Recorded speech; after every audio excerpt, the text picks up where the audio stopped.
Chapter 67. Persekutuan, 1.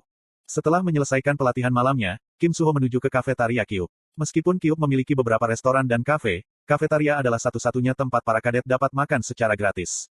Karena itu, Kim Suho dan kadet-kadet lain dari latar belakang yang tidak kaya sering mengunjungi tempat ini. Kemungkinan besar karena ini adalah liburan musim panas, hanya sedikit kadet yang ada di kafetaria. Kim Suho memesan satu set makan malam, lalu menuju untuk mengambil kursi acak. Hah, kenapa kalian di sini? Petik 2. Tetapi di satu meja, dia menemukan dua orang yang tidak pernah dia duga lihat, Yo Yonha dan Chae Na-yun. Mereka berbisik pada diri mereka sendiri dan terkejut ketika Kim Suho mendatangi mereka. Kemudian, mereka menghindari tatapan satu sama lain dengan gerakan yang agak canggung. Oh, kamu di sini. Chae Na-yun kemudian angkat bicara. Apa yang kalian bicarakan? Tidak ada. Kim Suho duduk di sebelah Chae Na-yun, lalu Chae Na-yun mengendusnya. Apakah kamu datang dari pusat kebugaran? Apa gunanya duduk-duduk, kan? Petik 2. Kamu terobsesi. Tidak bisakah kamu istirahat selama sehari? Petik 2.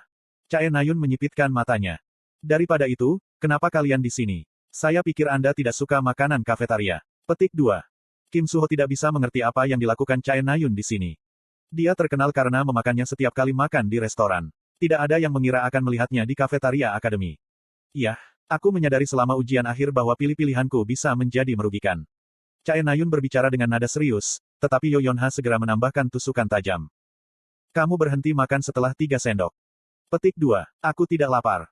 Mendengar alasan Chae Na-yun, Kim Suho dengan ringan tersenyum ketika dia mengambil sendoknya. Yo Yonha dan Chae Na-yun meliriknya, lalu bertemu satu sama lain. Sebenarnya, Yo Yonha dan Chae Na-yun berbicara tentang apa yang diharapkan dari seorang gadis seusia mereka.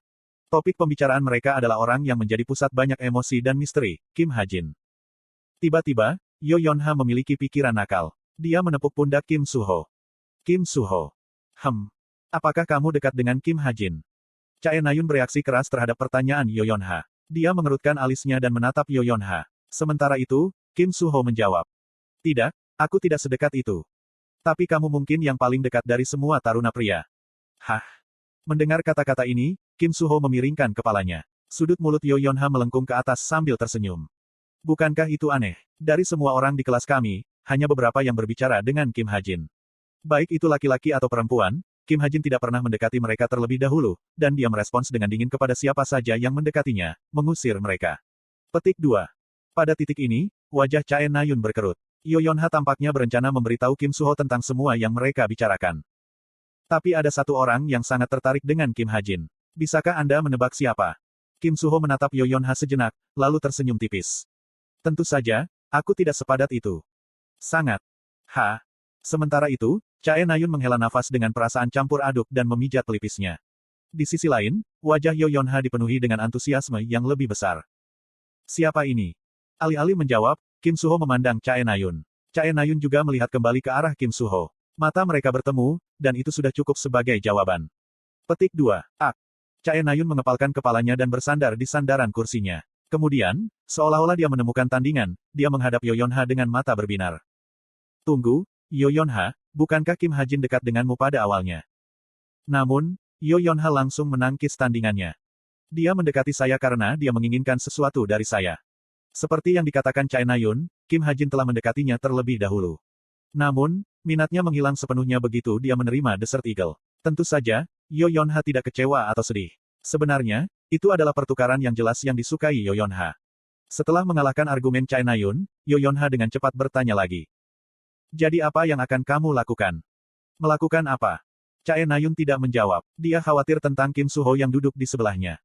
Chae Na-yun kemudian melirik Kim Suho. Untuk memancing kecemburuan, Chae Na-yun bertanya. Petik 2. Hei, bagaimana menurutmu? Tentang apa? Jawaban Kim Suho benar-benar tidak bersalah. Oh ya, kau sudah melajang seumur hidupmu. Petik 2. Begitu juga kamu. Apa? Tidak, bukan aku. Saya ingin Anda tahu ketika saya berusia 7 tahun. Petik 2. Oh, gelombang kalian juga ada di sini. Pada saat itu, Yi Yonghan muncul entah dari mana. Dia duduk di sebelah Yo Yonha, dan Yo Yonha berlari ke samping dengan perasaan tidak senang yang jelas. Yi Yonghan, kamu belum pergi. Ya, dan sepertinya aku datang tepat waktu untuk bagian yang menarik. Kamu harus pergi. Petik 2. Apakah kamu tidak terlalu jahat? Pada saat itu, pintu kafetaria terbuka sekali lagi. Berbicara tentang iblis, orang yang berjalan adalah Kim Ha-jin. Dia sepertinya datang dari pusat kebugaran seperti Kim Suho ketika dia mendorong rambutnya yang basah dan mengeluarkan tiket makan. Yi Yonghan tertawa dan berbicara. Dia di sini juga. Setidaknya dia bekerja keras, bukan? Petik 2. Melihat Yi Yonghan berbicara dengan merendahkan, Yo Yonha merasakan kekecewaan yang mendalam. Yi Yonghan jelas tidak tahu apa yang dia bicarakan. Kamu harus bekerja keras sendiri. Hah? Nilai akhir semester saya lebih tinggi daripada nilai dia. Petik 2. Petik 2. Tentu, fokus saja pada nilaimu selama sisa hidupmu. Pada saat itu, Kim Ha-jin menerima makanannya dalam kotak to go, lalu berbalik. Dia menatap mereka sejenak sebelum berbalik. Meskipun dia hanya melihat mereka selama sepersekian detik, Yo Yonha membuat keributan besar. Kamu melihatnya. Dia sedang melihat Nayun sekarang. Petik 2. Baik, saya mengerti. Bisakah kamu berhenti bicara? Petik 2. Teriak Chae Nayun, setengah malu, setengah jengkel. Yi Yonghan kemudian melebarkan matanya dan memotong. Apa? Chae Nayun menyukai Kim Ha-jin. Petik 2. Apa? Dari mana asalnya? Berhentilah, Yi Yonghan. Petik 2. Chae Nayun bereaksi dengan sensitif. Salah satu alasannya adalah bahwa Kim Suho duduk di sebelahnya, tetapi alasan lain adalah bahwa Yi Yonghan dikenal sebagai pengecut. Mengetahui hal ini, Yo Yonha memberi Yi Yonghan bahan bakar yang dia butuhkan. Tidak, kami pikir sebaliknya. Ah masa, Kim Ha-jin menyukai Chae Nayun. Tapi bukankah kalian berdebat dan bertengkar? Oh, seperti apa yang terjadi dalam drama? Anda tahu, cinta tumbuh sambil berdebat dan berjuang.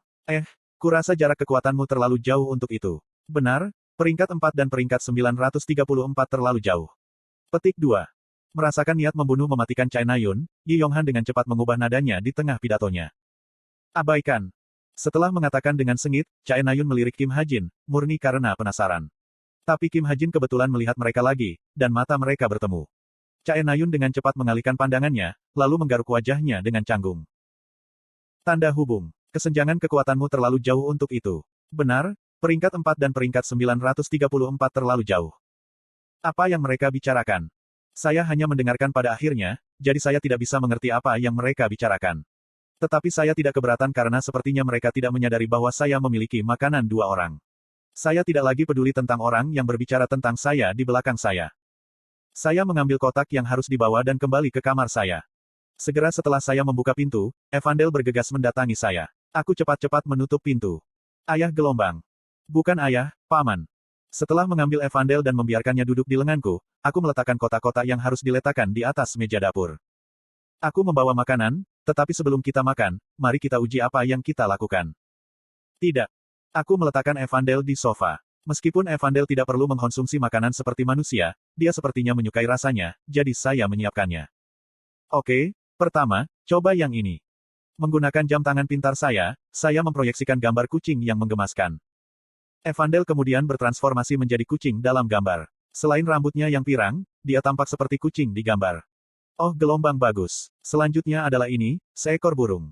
Petik 2. Evandel segera berubah menjadi burung gagak yang lucu. Dia agak besar, menjadi ukuran sekitar 6 bola nasi, tapi itu dalam kisaran yang dapat diterima. Bagus sekali gelombang-gelombang. Aku menepuk kepalanya yang mungil. Evandel berubah kembali dan terkikik. Apakah saya melakukannya dengan baik? Tentu saja. Apakah itu karena dia mewarisi garis keturunan Rahel? Dia adalah pendengar yang baik. Ketika saya menghujani Evandel dengan pujian, jam tangan pintar saya tiba-tiba berdering. Hari ini jam 1.81, Guild merilis daftar taruna mereka untuk program pengalaman Guild. Kadet yang terpilih akan dihubungi melalui jam tangan pintar mereka. Program pengalaman Serikat Pekerja.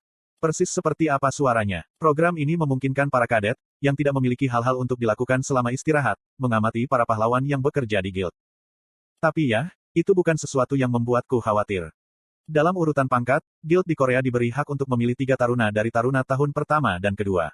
Dengan demikian, sebagian besar taruna tahun pertama harus berada di 300 teratas kelas mereka untuk memiliki kesempatan untuk dipilih. Tidak peduli seberapa baik yang saya lakukan pada ujian akhir, itu tidak cukup untuk menempatkan saya di atas peringkat 300, jadi tidak mungkin aku bisa dipilih. Tetapi hampir untuk membuktikan saya salah, jam tangan pintar saya berdering sekali lagi. Kim Ha-jin, esensi selat. Hubungi kami jika Anda ingin menolak tawaran ini. Hah? Essence of the Stride memilih saya. Mengapa? Segera, saya menemukan alasannya. Ada seorang gadis yang memiliki fantasi aneh tentang saya. Ini Yo Yonha. Sebagai putri pemimpin Guild, masuk akal baginya untuk memiliki otoritas seperti itu. Tapi bukankah ini penyalahgunaan kekuasaan? Saya berharap itu tidak akan menyulitkan posisinya sebagai penerus. Aku berdiri di bawah terik matahari dan langit biru, menikmati cuaca Seoul yang jelas dan hangat. Satu-satunya hal yang membuatku khawatir adalah kenyataan bahwa aku meninggalkan Evandel di rumah.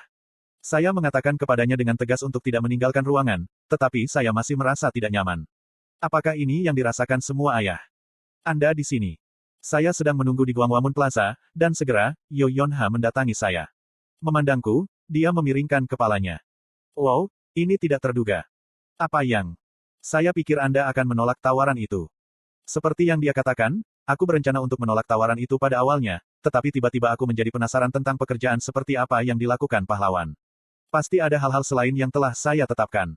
Kami masih menunggu satu orang lagi, tetapi sepertinya kami harus menunggu beberapa saat. Haruskah kita pergi duluan? Petik 2. Aku juga tidak peduli. Kalau begitu ayo pergi. Pada saat yang sama, sebuah limusin berhenti di depan kami. Itu adalah limusin panjang dan mewah yang sering terlihat di film. Sopir kemudian keluar dan membuka pintu untuk kami. Masuk. Saya masuk ke dalam limusin bersama Yo Yonha. Kursi mobil sangat nyaman. Hanya duduk di dalamnya membuat saya mengantuk. Ayo pergi. Mendengar kata-kata Yo Yonha, pengemudi itu pergi. Limusin bergerak tanpa bergetar sedikit pun, dan tak lama, kami tiba di gedung Guild Essence of the Stride. Seperti yang diharapkan dari Guild peringkat kedua dunia, eksterior bangunan tampak spektakuler. Setiap bagian tampaknya telah dirancang dengan hati-hati karena bangunan itu tampak indah dan luar biasa indahnya. Bangunan tinggi ini tidak diragukan lagi dibangun menggunakan teknik dan teknologi sulap mutakhir. Ayo masuk gelombang. Yo Yonha membawaku ke gedung. Lobi yang masuk ke pandangan saya hanya bisa digambarkan luas. Rasanya hampir seperti berada di ruang konser. Kantor untuk pahlawan berada di lantai 2 dan lebih tinggi, tetapi tidak banyak yang bisa dilihat di 4 lantai pertama. Hal yang sebenarnya dimulai di lantai 5. Lantai pertama memiliki lobi yang Anda lihat di sini, sebuah longe, ruang pelatihan, dan ruang perdebatan. Ah, ada lapangan olahraga juga. Petik 2. Saya benar-benar asyik melihat-lihat lantai pertama, yang, menurut Yo Yonha, tidak terlalu banyak melihat. Lantai marmer dan interior ramping, dan di kejauhan, saya bisa melihat rumput-rumput seukuran lapangan sepak bola. Itu adalah lapangan olahraga dalam ruangan. Pertama, mari kita bertemu pahlawan yang bertanggung jawab atas program ini. Petik 2. Oh, benar. Saat itulah saya ingat saya di sini untuk program pengalaman guild. Karena betapa akrabnya Yo Yonha dengan segalanya, saya hampir mengira dialah yang bertanggung jawab. Bersama Yo Yonha, kami berdiri di depan lift. Ah, ngomong-ngomong, orang yang belum kesini belum Chaenayun. Hah, oke. Petik 2. Apa yang dia bicarakan tiba-tiba? Aku bergumam tanpa berpikir, tapi Yo Yonha menatapku dengan mata penuh arti, lalu terkekeh. Ding.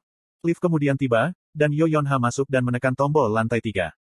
Setelah beberapa saat, lift tiba di lantai 3. Segera, saya melihat lobi besar berbentuk lingkaran dan pintu kantor diletakkan di sepanjang dinding. Ikuti aku. Yo Yonha membimbing saya ke kantor berlabel A35. Sejujurnya, kamu tidak akan melakukan sesuatu yang istimewa. Hari ini, kamu hanya akan melihat-lihat gedung, lalu mulai besok, kamu akan berinteraksi dengan guild lain. Kamu mungkin juga bisa mengikuti hero untuk melihatnya memusnahkan monster. Petik 2. Dengan itu, Yo Yonha membuka pintu. Tidak seperti apa yang tampak dari luar, kantor itu cukup luas. Pemilik kantor tampaknya memiliki karakter yang lembut karena ada pot bunga di bawah ambang jendela dan dokumen-dokumen ditumpuk dengan baik di meja kantor. Pernahkah Anda mendengar tentang Park Sang-ho? Kurasa aku pernah mendengar tentang dia. Sang-ho Si adalah pahlawan yang sangat berperingkat tinggi. Sebenarnya, saya belum pernah mendengar tentang dia, saya mengenalnya lebih baik daripada Yo Yonha. Park Sang-ho, meskipun dia bertindak sebagai lengan kanan Yo Yonha, dia licik dan licik di dalam. Dia bukan jin tetapi seseorang yang akan mengkhianati Yo Yonha di masa depan. Agak kasar, pada saat itu. Oh benar, aku melihat bahwa kamu berhasil dalam ujian akhir. Tolong, saya hanya punya 67 poin. Jika kamu ingin tetap berada di sekitar nilai rata-rata, kamu harusnya memberikan 20 atau lebih poin. Sekarang, guild lain mulai memperhatikanmu. Petik 2. Petik 2. Anda tidak suka berada di pusat perhatian, bukan? Itu sebabnya saya memberitahu Anda. Petik 2. Saya memutuskan untuk mengabaikan hal-hal aneh yang Yo Yonha katakan.